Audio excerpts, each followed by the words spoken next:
Sobat BMKG, apa kabar? Semoga Sobat selalu sehat dan lancar dalam menjalani aktivitas sehari-hari.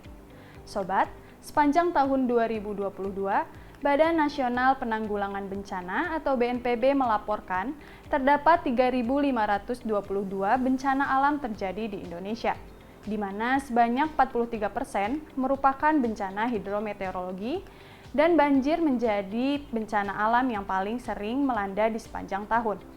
Salah satu faktor utama penyebab banjir adalah curah hujan. Bagaimana catatan curah hujan di Indonesia sepanjang tahun 2022? Bersama saya, Kania Mustikawati, berikut kami sampaikan catatan curah hujan, suhu dan kelembapan udara, serta kecepatan angin di sepanjang tahun 2022. BMKG telah mendefinisikan cuaca atau iklim ekstrim untuk beberapa kategori seperti berikut. Yang pertama, suhu udara minimum ekstrim adalah suhu udara di bawah 18 derajat Celcius dan suhu udara maksimum ekstrim adalah suhu udara di atas 35 derajat Celcius. Yang kedua, curah hujan ekstrim adalah curah hujan yang melebihi 100 mm per hari. Yang ketiga, kelembapan udara minimum ekstrim adalah kelembapan minimum di bawah 40%. Dan yang keempat, kecepatan angin ekstrim adalah kecepatan angin di atas 25 knot atau di atas 48 km per jam. Dan berikut adalah catatan BMKG di sepanjang tahun 2022 untuk 4 parameter tersebut. Berdasarkan pengukuran dari stasiun BMKG, alat pengamatan cuaca otomatis, alat pengukur hujan otomatis, dan pos hujan pada tahun 2022, berikut 10 lokasi dengan curah hujan tertinggi di Indonesia. Catatan curah hujan pada ke-10 tempat tersebut melebihi 350 mm, dengan 3 tertinggi yang tercatat sebesar 450 mm di Kebumen, Jawa Tengah, 437 mm di Garut, Jawa Barat, dan 416 mm di Maros, Sulawesi Selatan.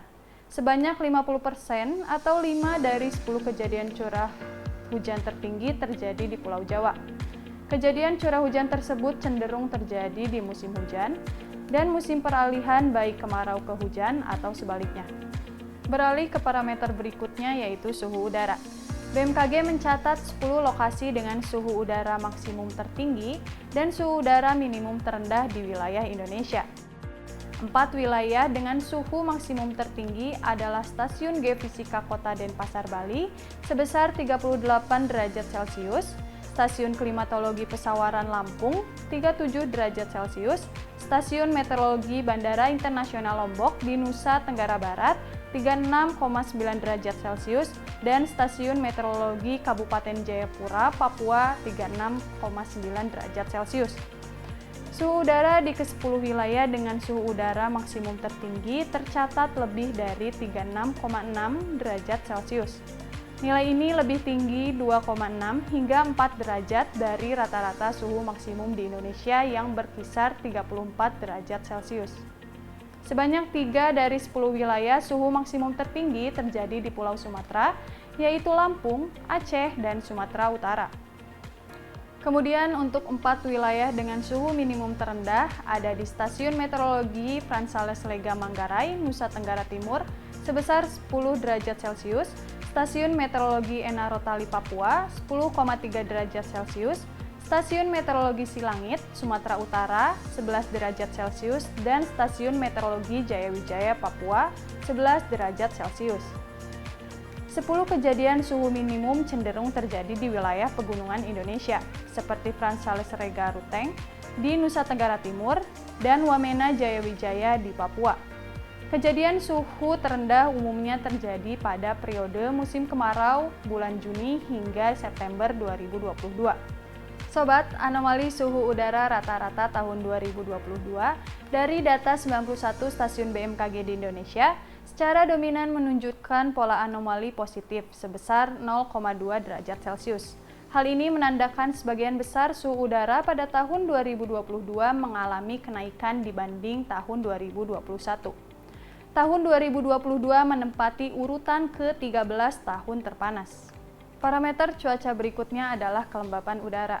4 wilayah dengan kelembapan udara terendah adalah Stasiun Meteorologi Aik Godang, Sumatera Utara, Stasiun Meteorologi Depati Parbo, Jambi, Stasiun Meteorologi Kabupaten Sumba Timur di Nusa Tenggara Barat, dan Stasiun Geofisika Kabupaten Pasuruan, Jawa Timur. Keempat wilayah tersebut memiliki kelembapan udara hingga 32%. Kejadian kelembapan terendah cenderung terjadi pada periode musim kemarau dan periode peralihan musim hujan ke kemarau sekitar bulan Maret-April 2022. Tercatat 4 dari 10 lokasi dengan kelembapan terendah yaitu terjadi di Pulau Jawa. Sedangkan kelembapan maksimum tercatat di 4 wilayah dengan kelembapan tertinggi yaitu di Stasiun Klimatologi Tanah Miring, Papua, sebesar 100%, Stasiun Meteorologi David Konstantin Saudale di Nusa Tenggara Timur sebesar 99,5%, Stasiun Meteorologi Geser di Papua 99,25%, dan Stasiun Meteorologi Pongtiku, Sulawesi Selatan 99,25%. Terpantau kejadian kelembapan maksimum cenderung terjadi di musim hujan, yaitu pada bulan November hingga Februari. 4 dari 10 kejadian kelembapan udara tertinggi terjadi di Pulau Sumatera. Sobat, bagaimana kecepatan angin maksimum yang tercatat oleh BMKG? 4 wilayah dengan kecepatan angin maksimum adalah Stasiun Meteorologi Maritim Tanjung Priok, DKI Jakarta, dengan nilai kecepatan angin tercatat 48 knot atau 88 km per jam. Stasiun Meteorologi Bovendigul, Papua 44 knot atau 82 km per jam. Stasiun Meteorologi Tarempa, Kepulauan Riau, dan Stasiun Klimatologi Bengkulu sebesar 40 knot atau 74 km per jam. Teridentifikasi bahwa kejadian kecepatan angin maksimum banyak terjadi pada periode musim kemarau dan periode peralihan musim dari hujan ke kemarau. Sebanyak 4 dari 10 wilayah dengan kecepatan angin tertinggi ada di Pulau Jawa. Sobat BMKG, itulah tadi catatan kejadian cuaca di sepanjang tahun 2022 di wilayah Indonesia. Lalu bagaimana dengan prospek cuaca sepekan ke depan? Berikut informasi selengkapnya.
Sobat BMKG, demikianlah informasi yang dapat kami sampaikan.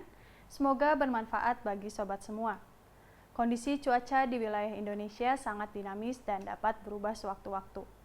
Jadi, jangan lupa untuk memperbarui informasi cuaca, iklim, dan gempa bumi melalui laman www.bmkg.go.id atau melalui kanal media sosial @infobmkg serta mengunduh aplikasi Info BMKG melalui smartphone baik di App Store ataupun Play Store.